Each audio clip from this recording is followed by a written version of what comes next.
મેઘરજની કુણોલ ગ્રામ પંચાયતની બેદરકારીના આક્ષેપ. અરજદારને જાતિના દાખલા માટે સહી સિક્કા ન કર્યા હોવાના અરજદારના આક્ષેપ. તલાટી દ્વારા કહેવામાં આવે છે કે 2026માં નિયમો બદલાઈ ગયા છે.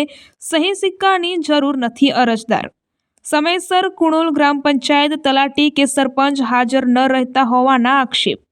કુણોલ ગ્રામ પંચાયતમાં અરજદાર જાતિના દાખલાને લઈ પરેશાન. રિપોર્ટર ગજેન્દ્રસિંહ ઝાલા.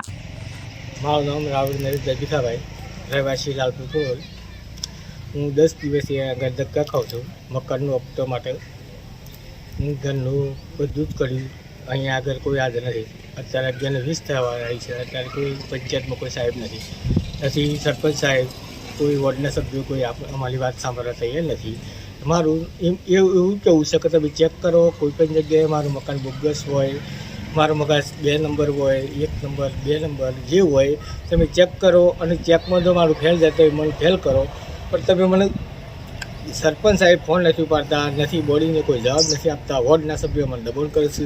અમારે તો વોર્ડમાં તો કશું કહેવાનું નથી. ચોખ્ખી છટવાર વોર્ડમાં દબાણ કરીએ તો એ લોકો મને કહેશે તમે આમ કરો તેમ કરીએ, એટલે અમારે તો કશું કહેવા નથી. પણ મારે એવું કેવું થાય હાલ ટીડી સાહેબનો જો નંબર મળી જાય તો હું ટીડી સાહેબને હું વાત કરવા સક્ષમ છું, તૈયાર છું કહેવા માટે કે સાહેબ તમે કહેતા કે મારા મકાન ના થાય 6 મહિના તમે પાસ કરીને તમે પૈસા આપો તો મારે તો ફોર્મ આપે 7 મહિના થયા તો પેમેન્ટ કેમ નથી પડતું એમ કેવું થાય મારે.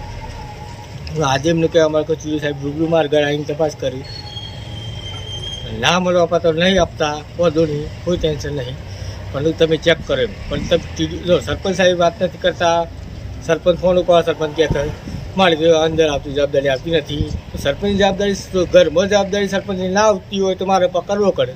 અમારા વોર્ડના કોઈ સભ્યો વાત સક્ષમ નથી. અને 11:20થી તો સુધી પંચાયત નથી ખુલ્લી, એનો જવાબ જોવા પહેલી. અને તલાટી સાહેબ તો ફોન તો બ્લેક લિસ્ટ પર રાખે છે. એટલે એનો જવાબ આપવા મારે બોડી સક્ષમ હોવી જોઈએ. તો સરપંચ સાહેબ, તો તલાટી સાહેબ ચોખ્ખી બરાબર આપણે સર તપાસ કરવા આપણે તૈયાર છીએ.